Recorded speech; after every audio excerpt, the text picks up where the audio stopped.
dadkeenu ma dhoohan yahay miyaan dhaayaheenu arag dhagarta laynagu wadiyo cadowga dhexdeenan degay siday u dhammaynayaan dhallaankiiyo hooyadood dhakhaatiir iyo waxgarad dhigeena u daadiyan waxaa lama dhowran kare dhawaaqa maqloo kacay marqura dhiidhiyo kacay wixii dhiglahow kacay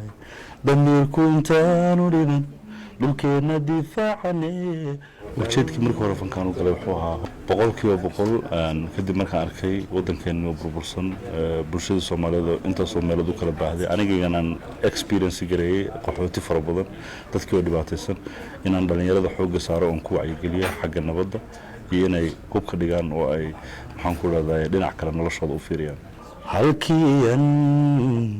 halkii aan ku dhalanayo dhulkii hooye ee wana dararnaha booqano habeena ku dhixin miya magacaygu waa Mukhtaar Maxamed Cali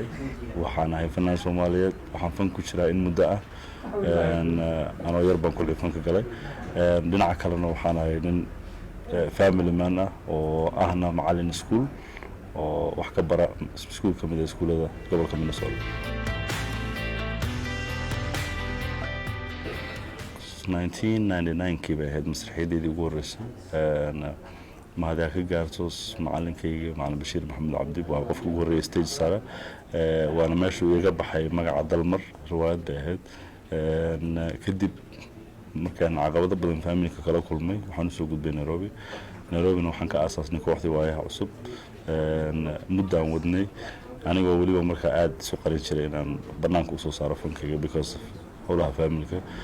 kadibna Mareykankan u gudbay Mareykankan wax soo saarkii ugu horeeyay oo saxan oo isheeg official ah aan ku soo saaray inta waxa ka dambeeyay maalinta ka dambeeyay waxaan isku daynaa fankiisii hormariyo dabanada xasankii lagu dheehay quruxdiyo dhaxdamada la moodiyo luquntadan dabiga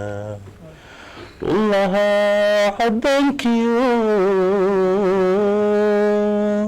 عرضك عند حوشا تمها قصود عي إنا يذا أكل دقي ديري دا لحدك أيا أني إدوعي عروس عينو ديغاني يقصو دو دبتادنا إسارو بلبل حشقا ننكشانا إدغزي